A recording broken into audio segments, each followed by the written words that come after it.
D Rajendra Balaji அவர்களுக்கும், அருப்புக்கோட்டை யோகா வாசுதேவன் அண்ணன் அவர்களுக்கும், அனைத்து இந்திய அண்ணா திராவிட முன்னேற்ற கழகத்தை சேர்ந்த அனைத்து நிர்வாகிகளுக்கும், இந்த விழாவில் பங்கேற்ற அனைவருக்கும் தேசிய முற்போக்கு திராவிட கழகத்தின் சார்பாக சென்னையிலிருந்து என்னுடன் வந்து பார்த்த சாரதி சுதீஷ், என்னுடைய மகன் விஜய பிரபாகரன், அனைத்து மாவட்ட கழக செயலாளர்கள், ஒன்றிய நகர பேரூர் கழக கிளை கழக நிர்வாகிகள், தொண்டர்கள், மணமகன் மற்றும் மணமகள் வீட்டாரை சேர்ந்த அனைவருக்கும், பத்திரிகை நண்பர்களுக்கும், தொண்டர் படையினருக்கும் தேசிய முற்போக்கு திராவிட கழகத்தின் சார்பாக என்னுடைய பணிவான வணக்கங்களை இந்த நேரத்திலே நான் தெரிவித்துக் கொள்ள கடமைப்பட்டிருக்கிறேன்.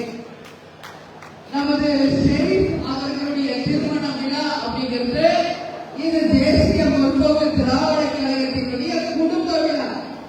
ஏன்னா ஷெரீப்புக்கும் கேப்டனுக்குமான அந்த நட்பு கட்சி ஆரம்பிக்கிறதுக்கு முன்னாடி இருந்தே சுதீஷ் சொன்னது போல அந்த டிவி அப்படி ஆரம்பிச்சு இன்னைக்கு எங்க குடும்பத்திலேயே ஒரு குடும்பமாக அவங்க குடும்பம் எங்க குடும்பமும் ஒன்றாக இணையக்கூடிய அளவு இன்னைக்கு ஒரு மிகப்பெரிய ஒரு பந்தத்தை உருவாக்கி இருக்கிறது. கேப்டன் எப்பவுமே இஸ்லாமியர்கள் மீது மிகப்பெரிய ஒரு பற்று வைத்திருப்பார். இன்னைக்கு இஸ்லாமிய சகோதரர்கள் கேப்டனை வந்து தன்னுடைய சகோதரர்கள் வகைதான் பார்ப்பாங்க. ஏன்னா கேப்டன் கூட பழகிற அத்தனை நண்பர்களும் இஸ்லாமியர்கள். எங்கள் அன்பு அண்ணன் இப்ராஹிம் ராவுத்தர் ஒருத்தர் அதற்கான சான்று. நட்புக்கு இலக்கணமாக வாழ்ந்தவர்கள் அவர்கள். கேப்டன் கையில நீங்க எப்பயும் பார்ப்பீங்க 786 அப்படின்னு சொல்லி இஸ்லாமியர்களுடைய மோதிரத்தை தான் தலைவர் எவ்வளவு ஆண்டு காலம் அணிந்திருந்தார். நம்முடைய இஸ்லாமிய சகோதரிகள் இருக்கிற இடத்துக்கு பொதுவாக ஆண்கள் யாருமே செல்ல மாட்டாங்க. ஆனா கேப்டன் ஒருவர் மட்டும் எல்லாருக்கிட்டையும் சகோதரர் மாதிரி வாங்கன சொல்லி சகோதரிகளே கேப்டனை அந்த அளவு அன்பாக அழைத்து அந்த அளவு கேப்டன் கிட்ட பாசமாக இருக்கிறது நான் பல முறை பார்த்திருக்கிறேன். அதனால இஸ்லாமியர்களோட மிகப்பெரிய ஒரு ஒற்றுமையோடு வாழ்ந்தவர் கேப்டன் அவர்கள். அந்த ஒற்றுமைக்கு இலக்கணமாக இன்னைக்கு எங்கள் மாவட்ட கழக செயலாளர்களும் இன்னைக்கு சின்ன இருக்காரு, நம்மளுடைய ஷெரீப் இருக்காரு, நிறைய பேர் இஸ்லாமியர் நம்மளுடைய கட்சியிலும் இருக்கீங்க. அந்த வகையில இன்னைக்கு இந்த திருமண விழாவை பங்கேற்றதில் உண்மையிலேயே நான் மகிழ்ச்சி அடைகிறேன். நேற்று இந்த திருமண விழாவில் நான் கலந்து கொள்ள வந்தபோது நம்முடைய மேலூர்ல இருக்கின்ற டங்ஸ்டன் பிரச்சனைக்காக மேலூருக்கு நேரடியாக சென்று அரிட்டாப்பட்டி, வெள்ளப்பட்டி, அந்த வெள்ளாளப்பட்டியில போய் மக்களை சந்தித்து அவர்களுக்கு ஆறுதல் சொல்லி நிச்சயமாக அந்த டங்ஸ்டன் திட்டம் இங்கு வராது, நீங்கள் அனைவரும் உறுதியோடு தைரியமாக இருங்கள், அந்த திட்டத்தை நிச்சயமாக இங்கு கொண்டு வர நிச்சயம் நாங்கள் வராமல் தடுப்போம் உங்களுக்கு உறுதியாக என்று அவங்களுக்கு நான் வாக்குறுதி கொடுத்துட்டு வந்திருக்கேன். நிச்சயமாக அந்த திட்டம் இங்கு செயல்பட விடமாட்டோம் என்பதையும் இந்த நேரத்தில் உங்ககிட்ட நான் சொல்ல கடமைப்பட்டிருக்கிறேன். அது மட்டும் கிடையாது, இந்த விழா வந்து இன்னைக்கு மணமகள் முகமது முசமிலும் உல்ஃபத் நபீஷா இருவருமே 16 செல்வங்கள் பெற்று பெருவாழ்வு வாழ வேண்டும் என்று அனைவர் சார்பாகவும் அவங்களை மனதார நம்ம இன்னைக்கு வாழ்த்தோம். மணமகன் வீட்டார் ஒண்ணு இன்னைக்கு புதுசு நம்ம பார்த்தா அவங்களுமே கேப்டனுடைய மிகப்பெரிய ஃபேன் அப்படின்னு அவங்க எல்லாருமே கேப்டனுடைய ரசிகர்கள் தான் அப்படின்னு ஷெரீப் சொல்றப்போ உண்மையிலேயே எனக்கு மகிழ்ச்சியா இருக்கு.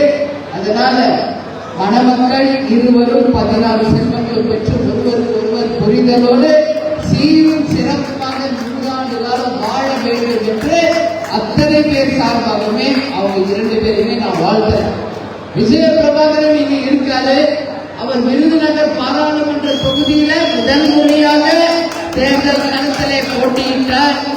ஆனால் சூழ்ச்சிக்காரர்களின் சதிவலையில அந்த சூழ்ச்சியில அவருடைய வெற்றி வீழ்த்தப்பட்டதாக ஒரு வரலாற்றை உருவாக்கிட்டாங்க. ஆனா ஒண்ணு மட்டும் நான் சொல்றேன், விஜய பிரபாகர் தோல்வி அடையவில்லை. விருதுநகர் மக்கள் மனதில் கடைசி வரை இருந்து ஆட்சி செய்து கொண்டிருக்கிறார். அதனால இந்த தோல்வி என்பதெல்லாம் ஒரு மாயை. அதை பற்றி இவங்க யாரும் பயப்படலை. இவங்களுடைய சூழ்ச்சியில ஆட்சி அதிகாரத்துல அவர் ஜெயிச்சதை இல்லைன்னு இன்னைக்கு மறைத்தாலும் விருதுநகர் தொகுதி மக்கள் அத்தனை பேர் மனதிலும் விஜயபிரபாகர் தான் இருக்கார் என்பதில் எந்த மாற்று கருத்தும் இல்லை. வருங்காலம் அதை நிச்சயம் நிரூபிக்கும் என்பதை இந்த நாளில் உங்க முன்னாடி நான் சொல்ல கடமைப்பட்டிருக்கேன். அந்த தேர்தலிலே அண்ணன் கேடிஆர் பாலாஜி அண்ணன் தம்பி கைய புடிச்சுக்கிட்டே கடைசி வரைக்கும் அவர் வெற்றி பெறணும்னு எவ்வளவோ உழைச்சாரு. அதே மாதிரி நம்மளுடைய ஷெரீப் ராமர் பாண்டி, கணபதி அண்ணன் யோகா வாசுதேவ் எல்லாரும் தம்பி வெற்றி பெறணும் என்று நைட்டு பகலும் வேலை பார்த்தாங்க. ஆனா சூழ்ச்சிக்காரர்கள் அதை சூழ்ச்சி செய்து தம்பி ஜெயித்ததை இல்லை என்று மறுத்தார். ஆனால் எதிர்காலம் என்று ஒன்று உண்டு. அன்னைக்கு நாம் யார் என்பதை இந்த உலகிற்கு நிச்சயம் நிரூபிப்போம். அதற்கு ஆண்டவனை ஒரு சாட்சியாக நம்ம கேப்டனை ஒரு தெய்வமாக இன்று வழி நடத்துவார் என்பதை எந்த மாற்று கருத்துமே இல்லை என்பதை இந்த நேரத்தில் உங்களுக்கு நான் சொல்ல கடமைப்பட்டிருக்கேன். கேப்டன் வீட்டுக்கு டிவி கொடுத்தோடனே கலைஞர் வீட்டுக்கு நம்ம சரிதான் டிவி கொடுத்தாருன்னு சொன்னாங்க. அப்ப அண்ணன் கேடிஆர் பாலாஜி அவர் தமிழ்நாட்டுக்கே டிவி கொடுத்தாருன்னு சொன்னாரு. எல்லாம் டப்பா மட்டும் அவர் கொடுத்தாரு. ஆனா நம்ம செழிப்பு கலைஞர் வீட்டுக்கே கொடுத்தாரு என்பதை இந்த நேரத்தில் நான் சொல்ல கடமைப்பட்டிருக்கேன். அதனால கலைஞர் ஒரு சிறந்த மனிதர் தான். ஆனா அரசியல் என்று வந்தா பழி வாங்குறதுக்கு வந்துடும் அவங்களுக்கு. அதனால பரவாயில்ல பார்த்துக்கலாம். ஆனா 2011 வரலாறை 2026 நிச்சயமாக நாம் தேமுதிக அதிமுக சேர்த்து கொண்டு வருவோம். அதுல எந்த மாற்று கருத்துமே இல்லை என்பதை உறுதியாக இந்த நேரத்தில் நான் தெரிவிச்சுக்கிறேன். இன்னும் ஓராண்டு காலம் இருக்கிறது. நிச்சயமாக ஒரு மகத்தான வெற்றியை இந்த கூட்டணி பெற்று வருங்கால தமிழகத்தை ஆட்சி செய்ய போகும் கூட்டணியும் நமது கூட்டணி தான்.